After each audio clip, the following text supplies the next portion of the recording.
আসসালামু আলাইকুম আমার দিনের বোনেরা, আমার দিনের ভাইরা ভালো আছেন তো? আলহামদুলিল্লাহ, আপনার বোন ভালো আছে। আজকে আমি রেসিপি নিয়ে এসেছি মুরগির মাংস আর নতুন আলু। আর উপকরণে পেঁয়াজ দিয়েছি আর তেল, আদা বাটা, রসুন বাটা, জিরে বাটা, গরম মশলা থেতলে করে নেওয়া, হলুদ, লবণ, ঝালের গুঁড়া। প্রথমে আমি পেঁয়াজটা তেলে দিয়ে নিয়েছি।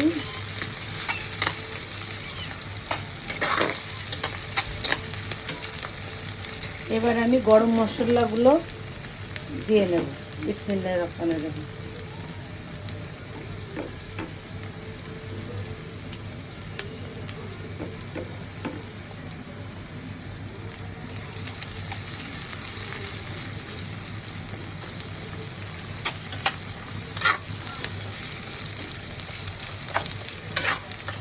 পেঁয়াজটা যাতে নরম হয় এজন্য লবণ দিয়ে দেবো। বিসমিল্লাহির রহমানির রহিম।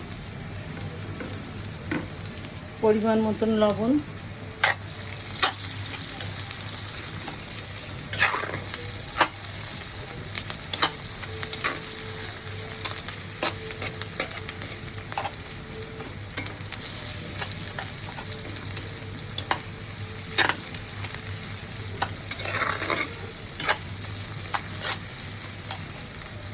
পেঁয়াজটা একটু ভাজা ভাজা হয়ে গেছে। এবার আমি উপকরণে মশলার পেস্ট, হলুদ আর ঝালের গুঁড়ো একসাথে দিয়ে দেবো। বিসমিল্লাহ।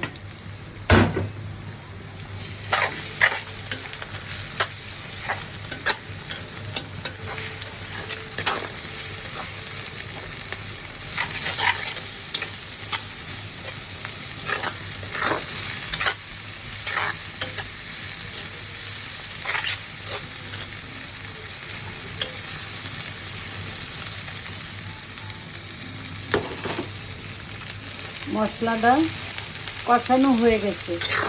এবার আমি মুরগির মাংস আর আলুটা দিয়ে দেবো। বিসমিল্লাহির রহমানির রহিম।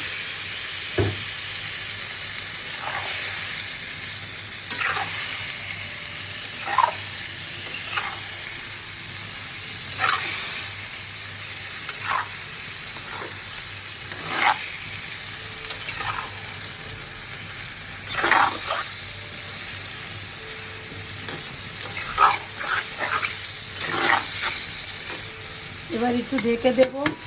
মুরগি দিয়ে পানি ছাড়বে কষানোর জন্য।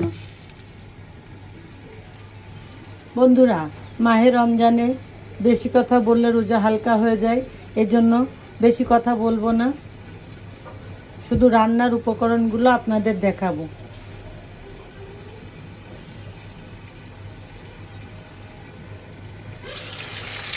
এই দেখুন বন্ধুরা, মাংসে পানি ছেড়ে দিয়েছে।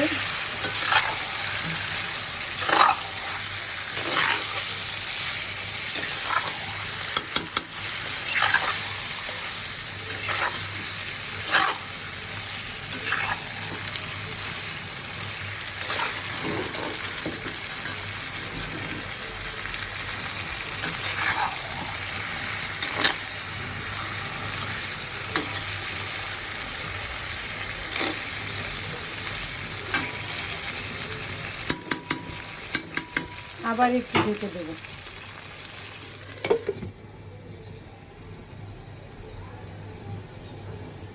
গাছে মরা পাতাগুলো সব ঝরে পড়েছে আর ছেলে নামাজ পড়ে যাচ্ছে। কি সুন্দর গাছে নতুন কচি পাতা।